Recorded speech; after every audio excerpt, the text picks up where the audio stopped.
আজকে রেসিপির জন্য নিয়ে নিয়েছি চাদা মাছ। দেখতে পাচ্ছ চাদা মাছগুলো একটু ভালো করে ধুয়ে নিয়েছি। তারপরে নিয়ে নিয়েছি বেগুন, পুঁই ডাঁটা আর আলু বানিয়ে নিয়েছি একদম। দেখো এভাবে আজকে এটা দিয়ে আর এটা দিয়ে একটা দারুণ রেসিপি হবে, তোমাদেরকে দেখাবো।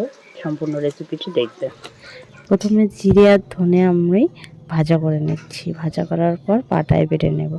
আর এদিকে মাছে লবণ আর হলুদ একদম পরিমাণ মতো দিয়ে ভালো করে মেখে নেব। ভালো করে মেখে নেওয়ার পর আর পুরো মাছটা একটু ভালো করে একটু ভাজা করতে হবে। দেখো লাল লাল করে একটু ভাজা করে নেব। কড়াইতে তেল দিয়ে মাছগুলো দিয়ে দিচ্ছি। মাছগুলো দিয়ে একটু উল্টে পাল্টে নেড়ে নেড়ে ভাজা করব। তো মাছ ভাজা হয়ে গেছে।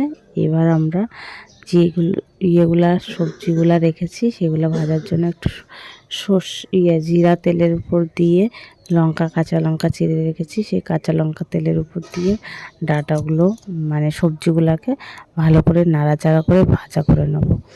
দেখতে পাচ্ছি এইভাবে ভাজা করে নেওয়ার পর এখানে লবণ আর হলুদ পরিমাণ মতো সবজির ভেতরে দিয়ে দিচ্ছি।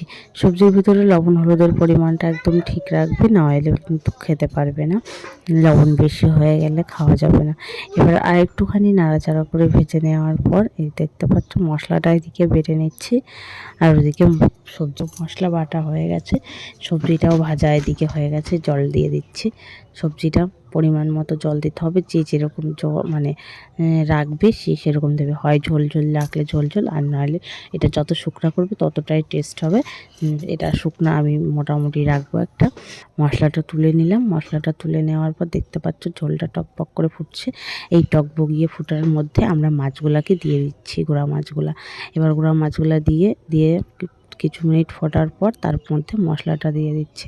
মশলাটা দিয়ে একটু নাড়াচাড়া উল্টে পাল্টে নেব। উল্টে পাল্টে নেওয়ার পর তারপরে আমাদের রেসিপিটা রেডি। দেখতে পাচ্ছ একটু ঝোলটা একটুখানি টানানো লাগবে। তো আমি তো এরকমই রেখেছি, তোমরা চাইলে আরও টানাতে পারো। এই ঝোলটা একটু ঝোল ঝোল রাখলে একটু ঝোলটার টেস্টটা বুঝতে পারবে। সেই জন্য আমি একটু ঝোলটা রেখেছি হালকা হালকা। এটি খুবই সুস্বাদু এবং টেস্টি। অবশ্যই চ্যানেলটিকে ফলো করে দিও। ভালো লাগলে অবশ্যই সাবস্ক্রাইব করে যাবে। সাবস্ক্রাইব করতে ভুলবে না। নমস্কার, ধন্যবাদ অসংখ্য সম্পূর্ণ ভিডিওটি দেখার জন্য।